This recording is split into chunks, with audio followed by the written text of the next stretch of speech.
madhab kita Imam Syafi'i radhiyallahu ta'ala anhu dan jumhur, teman, bahwa setiap makmum yang sempat menemui berdirinya imam dalam tempo yang cukup untuk membaca surat Al-Fatihah, maka makmum tersebut harus membaca surat Al-Fatihah.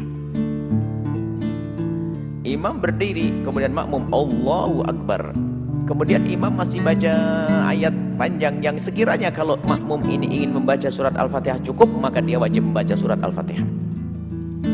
Tapi jika makmum bertemu imam tidak cukup untuk baca surat Al-Fatihah, maka gugur. Contoh,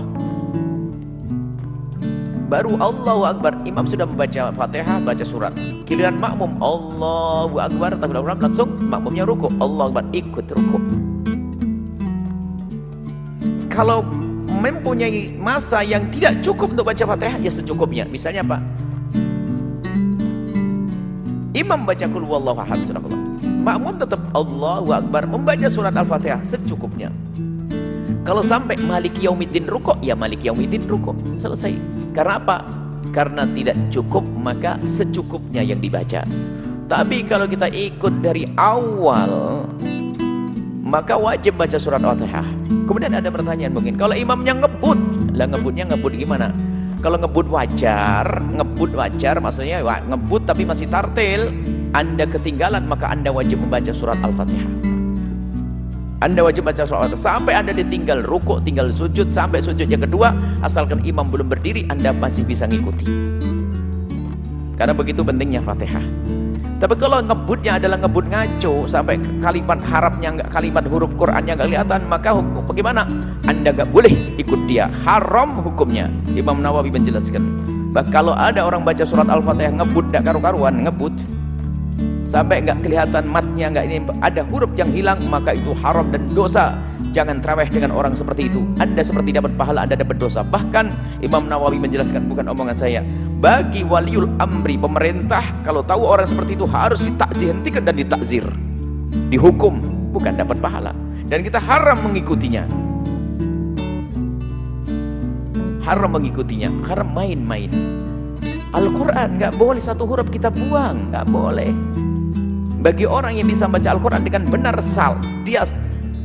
dia membaca dengan cepat lalu sampai salah, haram hukumnya. Berbeda jika orang itu memang orang baca Al-Qur'annya baru belajar, lain cerita, salah-salah pun dimaafkan. Ini makanya hati-hati di mana Anda melakukan sholat. Anda punya aturan, aturannya fikih. Fikih itu perkataan ulama, bukan omongan saya, ini yang kami sampaikan. Ulama mana yang mengatakan lahan bagi orang yang bisa sahih, bisa fasih? Sah, nggak sah lahan semuanya. Bagi orang yang bisa fasih, baca Al-Quran bisa benar, baca Fatihah benar, lalu kok bacanya ngebut sampai tidak karu-karuan, batal sholatnya, bahkan haram dan dosa. Yang ngikuti pun juga dosa. Hati-hati.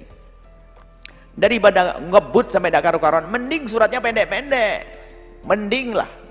Tapi mending itu kan nggak enak sebetulnya. Bisa membaca Fatihahnya benar, cuman ayatnya nggak usah panjang-panjang lah. Bismillahirrahmanirrahim, alif lam mim, Allahu akbar. Daripada Fatihahnya naudzubillah, haram. Haram bil ittifaq, nggak ada khilaf dalam hal ini. Nggak ada khilaf, nggak ada khilaf dalam hal ini. Kita pernah mendengar katanya ada tempat baca apa tarawih 20 rakaat dalam waktu singkat dan sebagainya. Enggak tahu, saya enggak ngelihat sendiri benar enggak berita yang bohong atau memang orangnya enggak. Wallah alam bisawab. Yang jelas kaidahnya sederhana.